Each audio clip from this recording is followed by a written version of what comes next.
What's up, everybody, and welcome to another episode of Daniel Fixes Crap in His Kitchen. I'm Daniel, and this is my kitchen. And today we are doing something a little bit different. We have a very special guest with us. This is Scott Woolridge, and Scott is a bread master. Scott, what are we going to make today in Daniel's kitchen? We're going to make something called like Avanti's bread, and it's a nice French bread, very sweet loaf, white bread flour, very tasty, a lot of different uses. How did you get so proficient in the bread making art? I did that mostly through failure.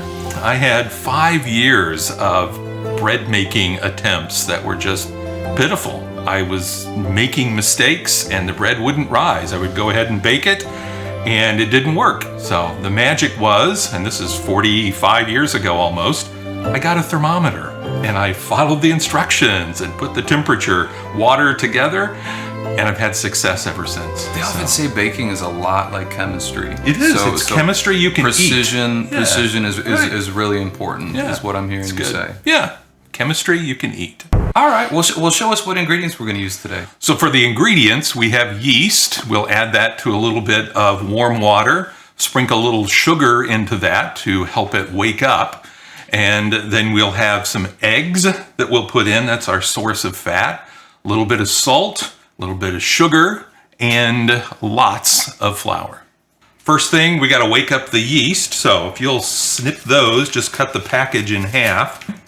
And each of these packets has 2 1/4 teaspoons of yeast in it. So yeah, just work it so that it's not on the corner that you're cutting.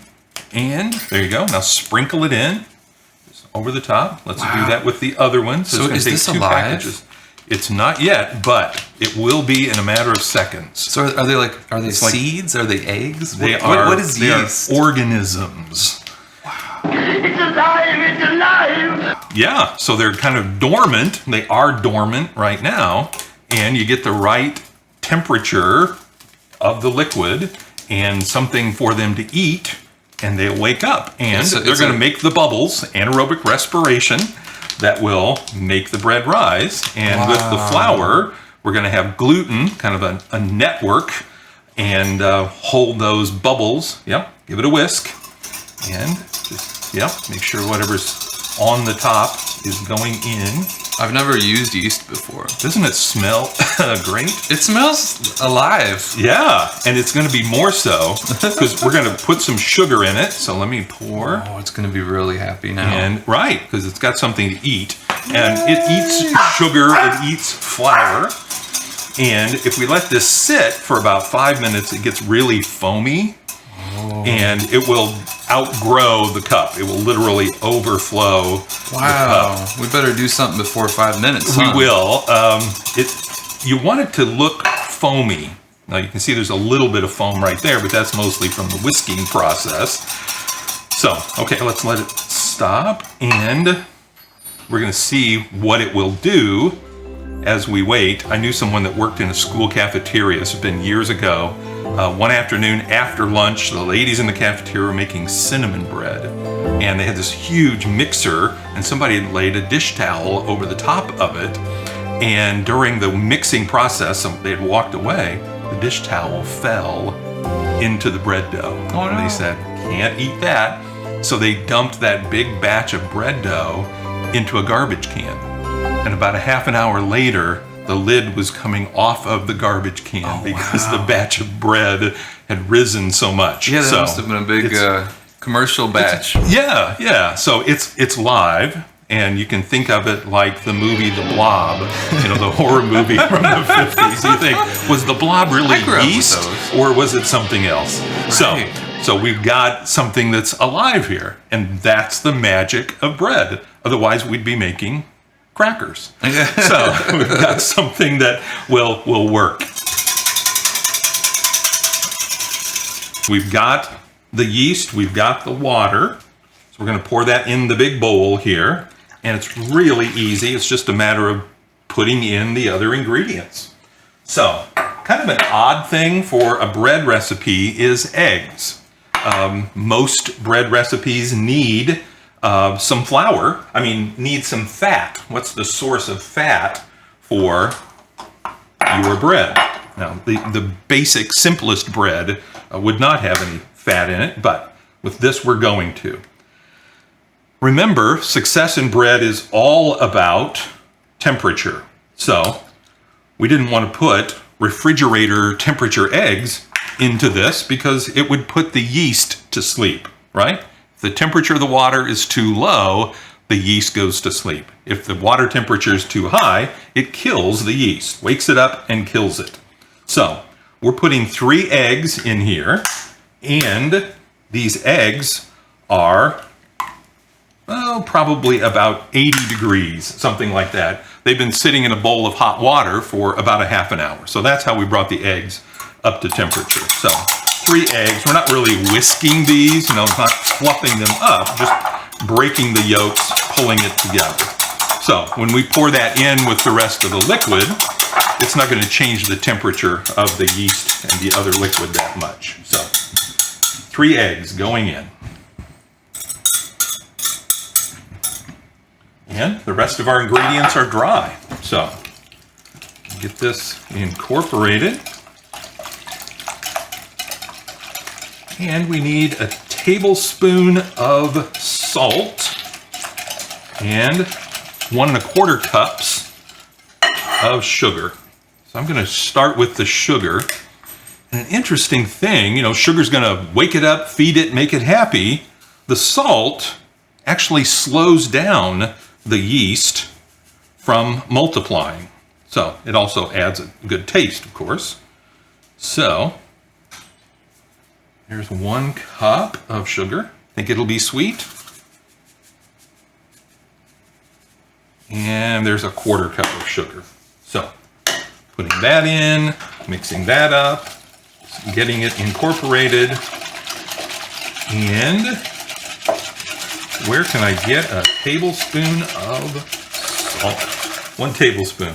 The sea salt is not as salty tasting as table salt. So putting in that very full tablespoon. It's really starting to froth up, huh? Yeah. So interesting color, right? A little yellowish from the eggs yolks. Okay, so we have everything in except the flour. We've got the yeast, the water, the eggs, the salt, the sugar. All right, so only 1 more ingredient to add. And it says 10 cups on the recipe, but the number doesn't matter as much as the consistency of the dough. So if you put in too much flour, it's hard, and it's like adding yeast to concrete. What's it going to do? It's just going to sit there. So we have to put this together so that it's not too sticky that it makes a mess, but it's not too stiff that it won't rise. So it's kind of how I make pancakes, right? Just you just gotta make sure it's right, thick enough by feel. Yeah, right. Okay, grab that whisk, will you? And get it moving. I'll start sprinkling it in.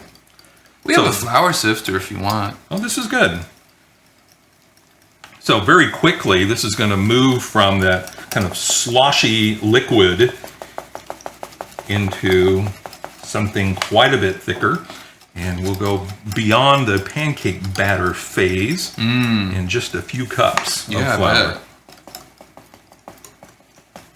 Now, if we were using, if we weren't doing this by hand, would we be doing this phase in the mixer? Yeah, I think a KitchenAid stand mixer is what I generally use, and I can do everything from start to finish. Bring the warm water, put that in the big bowl, add the yeast, add all of the sugar, and let that sit for a while, and then add the salt and the flour. And usually, as I'm adding the flour, I'll add the eggs. So this, we're just doing all the wet ingredients first and then all the dry. So it saves a lot of muscle power, maybe even a little bit of time, because of the way it will incorporate the flour as you pour it in. So I'm a big fan of the stand mixer because I can switch out the paddle to a dough hook, and it will even do the kneading phase of that for us as well. Dough hook. That was my nickname in grade school. Really? And Mine was buckwheat. I don't think that has anything to do with bread. Thank you, Larry Ford, for that nickname. Okay, so it's getting thicker. It's starting to get harder. Yeah. I wasn't ready for all this exercise. Yeah, we'll switch off here. Let me see the whisk. So it's kind of sticking to the whisk, kind of gooey on that. And the more that we add, the more it would just gum up on here. So we're going to set that aside and switch over to a wooden spoon. So that's kind of the way we'll go the rest of the time. I'm going to go straight in with the flour at this point. And we'll just keep adding until we get something that's not so liquid and will look like dough. You may have noticed that I accidentally spilled a little bit of flour on the counter. Isn't that part of the process, though? That's my homage to Julia Child. Yes. Okay? Let's be real about cooking, right? Well, usually on the show, Scott, I have I'm drinking a glass of wine. Don't mind if I do. My viewers do comment that they notice throughout the show that the glass will lower, and then suddenly it will be full again, and, Yes. then they'll notice that a few sentences later the glass is empty again. Yeah. So, do we want to tell them we're on our third quart of orange juice for mimosas? Right. It's a little early in the morning. It is. Here in Atlanta, Georgia. Yeah. Okay, so how would you describe the consistency of that? Thicker than pancake batter, right? Yeah, but not quite Play-Doh. No. And think that would be sticky if you stuck your hands in it? It sure looks like it. Yeah. And you think, is it going to take all of this flour and more? Oh my gosh. It will not. It won't take a full 5-pound bag. But if you do a batch and a half of this, it really comes pretty close to a 5-pound bag. We're about to exceed the capacity of that bowl. Yeah, well, it'll get thick enough, non-sticky enough, that we can dump it out on the counter and add more flour that way. So, you're I'm going glad to see. these counters are getting put to use, Scott. Oh yeah, this countertop is perfect for making bread. So now you can see it's kind of pulling away from the sides, Yes. but it's getting thicker. It's still kind of sticky. You can see part of it's dull and part of it's shiny, and that just means that we got to do a lot more mixing to get it together. So the yeast is like totally woken up now. Oh yeah, yeah, The yeast is and like, surrounded by nutrients. Wow. You know, it's got the bread flour, Yeah. and the sugar going on. It's having a good day. Yeah. And it's your turn to mix again. See why I like the KitchenAid stand mixer. Yeah, that's getting real tough.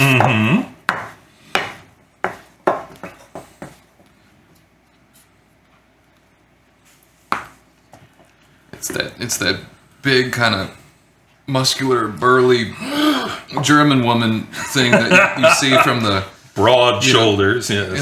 in the storybooks of olden days, Hansel and Gretel. where they didn't have KitchenAids back then, right? No. So these generally women, I assume, were doing this by hand. Right. And how often? Every day. Yes. I would develop some real guns That's if right. I had that kind of And then you know why people in the South had biscuits. oh yeah. Mix it, bake it, It was too eat hot. it. That's right, and too hard. It was way too hot to Okay, be sweating let's over this every day. Slide the bowl to the left, and I'll lay some flour out on the counter. That really is tough. It is. It's hard. It's sticky. It's stiff. So I'm just going to sprinkle some of this on the counter.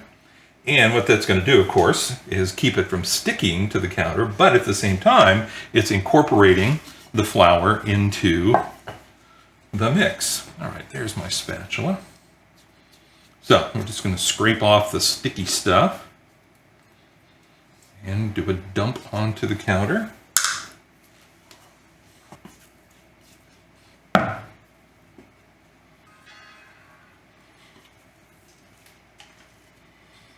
Okay, that's it for that bowl until it's time to rise. We'll clean that bowl, put that back together. And you can see it's got that coating of flour on the outside, but still sticky. See a little bit on my hands. So what we're going to do is kind of press it down and then pull it back, fold it over onto itself, and press it down. So press, pull, press, pull. And you see I'm spinning it as I go, making sure I've got flour underneath it as I go. And it really comes together pretty fast. You see it's not sticky at all now. And it's got that light coating of flour on the outside. And where it's sticky, I'm just pulling that and putting it back on the inside and keeping the flour coated part on the outside where I'm holding on to it. So they want you to knead this for probably 5 minutes or so. We may not give it that much. One thing to our advantage is that the bread flour is a high gluten flour. And it's the gluten that's going to make it a success. And you can see that it's really kind of smooth on the outside. So that's part of what the gluten is doing for us as well. So the longer you have it sitting and the more that you knead it, the more you are developing the gluten in the dough. You can see at this point, it's really by feel. Push it down, it bounces back, so you know you're about where you want to be. So we don't want to incorporate a whole lot more flour into it, otherwise it's going to be too stiff. So, kind of driving the heel of my hand into the big bunch of dough, pushing it, stretching it, turning it, going again if it feels too sticky, add a little flour to it, and just keep working it. So what's going to happen after we knead it is we're going to put it in a greased bowl, put some oil in the bowl, set it in the bowl and let it rise probably about an hour. So we'll set it on top of the oven, on top of the stove, with the oven on about 250. So the gluten will continue to develop during that time, and we're going to get all those great bubbles into it. Makes it rise and makes it taste good. So the turning it gives you another spot on the dough to kind of push it down. If you're just pushing down in the same spot, then nothing else gets it. So, yep. And you can even go harder than that, right in the middle of the loaf. There you go. Oh, this is... see, you thought that the mixing of it was a workout, but... This is great. Mm-hmm. Oh, man, can you punch it, too? You can punch it. Oh. Yes. That just... Yeah. That was a release. So, another 15 minutes of this, and... No, I'm kidding. Now... we're sticking. We got some sticking. Stick. What are we going to do? Some flour. That's right. And you have a scraper of some sort? We'll use this for now. I have a bench scraper that I use. Basically just a piece of plastic. Or they make them in stainless steel, of course, that won't scratch the countertop, but will give you that release on the dough. Gosh, I want to eat it already. I can smell it. It smells really good. Yeah, and it feels good too, right? Yes. Yeah. So, I'd say that's about ready to go in the bowl. What a Smooth? beauty. Yeah. So, let's wash the bowl and put some oil on it, and we'll take it to the next step.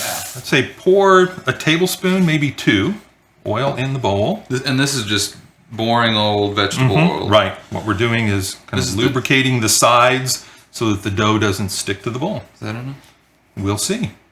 Yeah. And you can get your hands in there. Oh, yeah? Smear it all over the bowl. Think about where the dough is going to go. It's not going to be just in the bottom. And you can put your hand inside the bowl and touch the oil. Bring it all the way up to the rim. Oh, okay. All the way up to the top. So, Sweet. yeah, see, the bread's going to like that. Go This all is the way a really to the top. hands-on type of game. It is. You get gooey and you say, Oily. look what I made. Eat some of that. I usually make popcorn with this oil. Oh, really? Okay. Stovetop. So much better than microwave. Sell that. Yes. You ready? Incandescent. So much That's better right. than LED. Oh, incandescent. If you want warmth in your life, Yes. intentional. Okay, ready? All right, so I'm just going to drop this in. This is the top. Putting the top down. Julia Child, we love you. We remember you. No one's bleeding, so we're okay.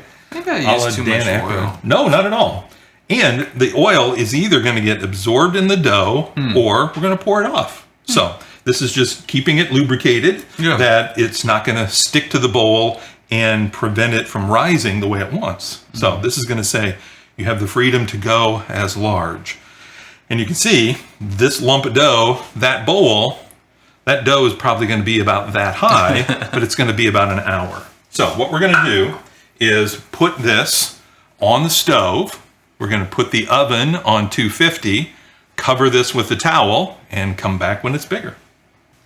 And we're back. The dough has risen. It's been through its first rising. That's right. It's not the second rising, the first rising. So we're ready for the reveal. You want to pull the towel and say, has it risen indeed?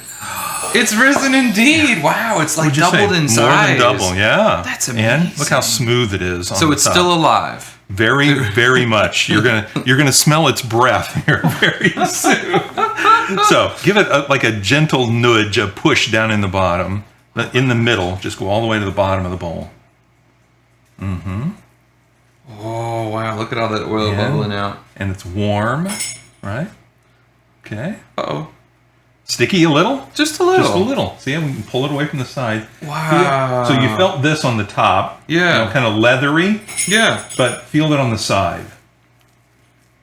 Oh, yeah. Isn't that great? Very spongy still. Yeah, right. So we're going to dump this, and we're going to incorporate the top into the rest of it. So you see on the edge of the bowl that it was warm, and it's almost like it started baking. Smell that.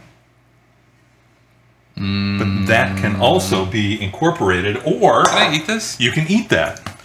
Don't eat raw flour. I don't know why he's doing that. I'm eating raw eggs, right? Yes, and raw eggs, yes. Botulinum toxin. Is that dangerous? They put it on the bag, the warning of don't eat. So it means you can do it, just don't sue us. That's what. I like the way it tastes. Yeah. So we're going to cut this into quarters, and each one of those quarters will become a loaf of bread. And they don't have to be exact. So you want to roll one of those into a ball. Let me watch.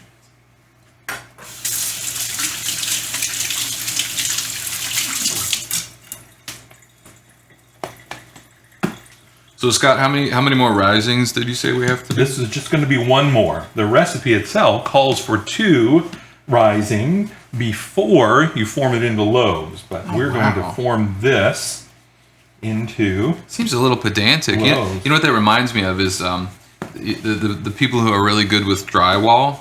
They say you gotta putty your hole, and then you gotta sand it once, and then you gotta re-putty it again. And you're supposed to let that dry and then sand it again. I think you're supposed to do it like a total like 4 times. It depends if you're on gonna be like spec, you Right. know. It depends on the finish you're paying for. That's crazy. At a certain level. I only do it once, and then I call it done. Man, he'll never make money doing that. I don't think I'll ever be good at drywall. So now we're going to take these balls and we're going to extend them. We're going to make loaves as long as the cookie sheet. So just kind of pull, and you can even roll like this. Okay? This is the Play-Doh phase of the bread. Fun. Yeah. So just roll like this, both hands. Kind of squeeze it from the middle going out to the ends. And we'll let that sit. You can see what the gluten is doing is that it's kind of pulling it back together. Yeah. You think, okay, it's really resisting stretching out. Yeah. So it's going to keep pulling back. But what we'll do, like with that one, I've got it stretched out. It wants to go back in. Then I set it aside. Go ahead and roll that one and stretch. And kind of work in the middle and push out as you roll. Okay, good. So you can go kind of smooth like this or more rustic like this. And either way is okay. All right, let's stop there. Now what we want to look at is what's going to fit the pan. You don't want this bread to be like in a loaf pan, because in a loaf pan it could get doughy in the middle. So we're going to have a lot of surface area and not any too thick. So with this one, we're going to pick it up, stretch it out, and stretch it so that it's longer than the pan. And then we'll bring a pan in and see what to do with each one of the loaves. So it doesn't have to fill the pan lengthwise, but it will pull back, it will stretch. So we're just taking it, squeezing it, pulling it, and laying it down on the pan. So these are a little plumper. We'll bring those down. And we're going to get 4 loaves out of this. I usually will slice a loaf into about 16 pieces, something like that. So, you know, we're going to have about 50 pieces of bread. And you can tell it's not like big and fat like a sandwich loaf, but yay! Those are the loaves. So now for the second rising. Right, so we'll put these on the stove, cover them with towels, and watch them for the next hour or so. And when they, again, double in size like they did before, we'll come back when they're ready to go in the oven. So we're going to stick this one in the oven. We'll handle it gently, because if you bang it around or pop it, the loaf will collapse. So pull this, and you can see they're not going to get all that tall. So stick it in the oven.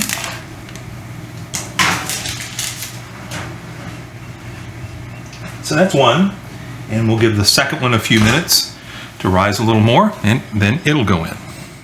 So we're ready to put the second pan in. You can see we've got a little puff action going on the first pan. First 2 loaves have been in about 8 minutes, so have that kind of lag time between the two. Let's take a peek at those. Look at that, all ready. Okay, so at 15, what we're going to do is take the top one, put it on the bottom rack, and vice versa. So we're almost to 15 minutes, so we're going to switch to go bottom to top, because sometimes they'll get a little darker on the bottom. I'm going to set this on top, and the one that we just put in there a few minutes ago, switch it to the bottom.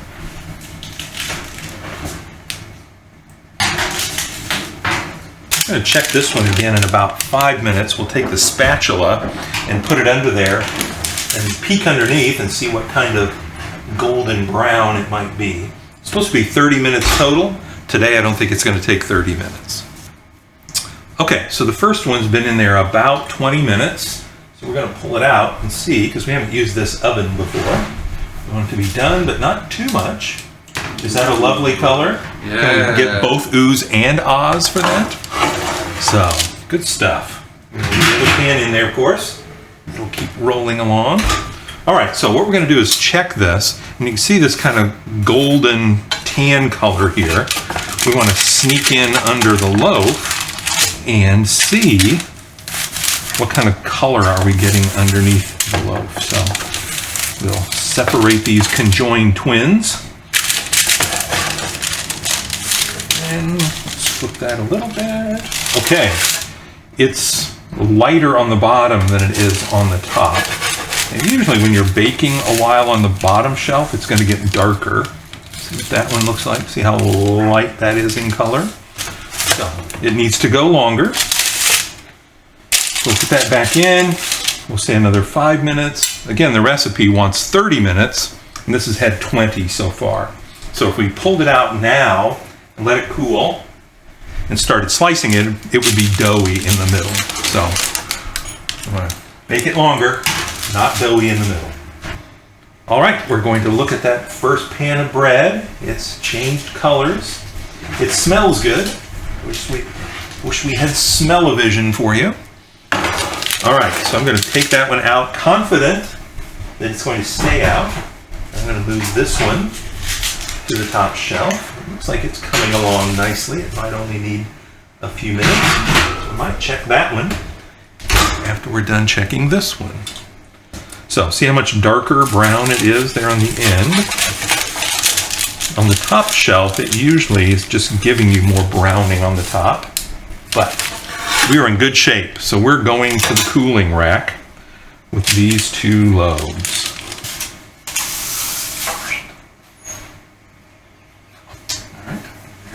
2. So let's go back to the oven and check out the second pan. I'm going to pull it out just to see how far along it is. Remember, it's a few minutes behind the other batch.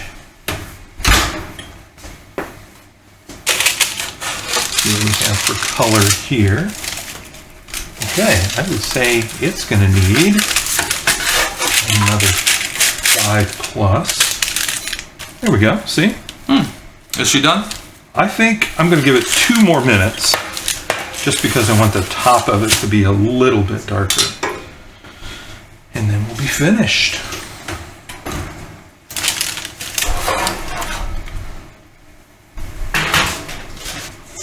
Pull out this second pan of bread. We gave it a couple of extra minutes after the last check just because it looks like it needs a little more color.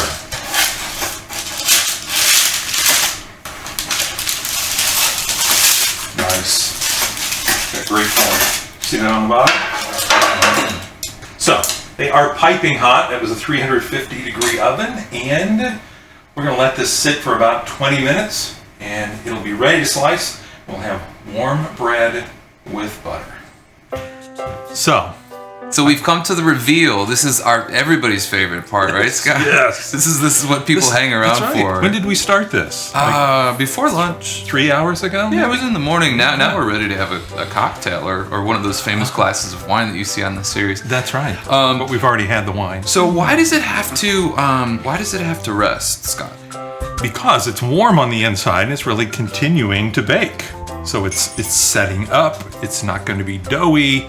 When we slice it, it's going to be ready to go. So how many minutes approximately? I would say at least 15 to 20. Just let it chill out. Yeah, ideally it's almost room temperature, but who waits that long?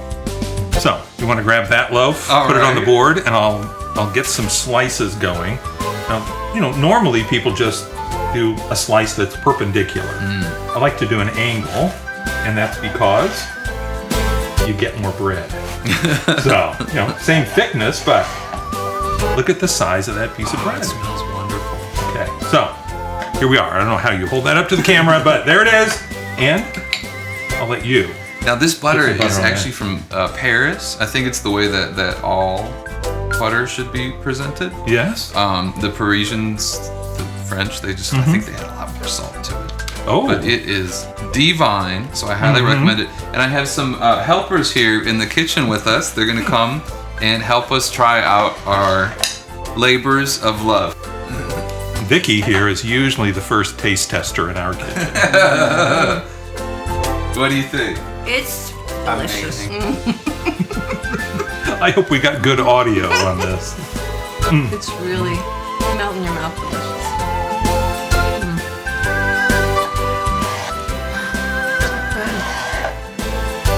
As good as what you get at your house, Vicky.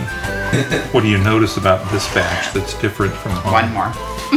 Usually we have 2 for us and 4 for others. Are you gonna taste it? So this concludes another episode of Daniel Fixes Crap in His Kitchen, featuring Scott Woolridge. Thanks for being here, This Scott. is not crap. This is This is bread. delicious. We fix bread.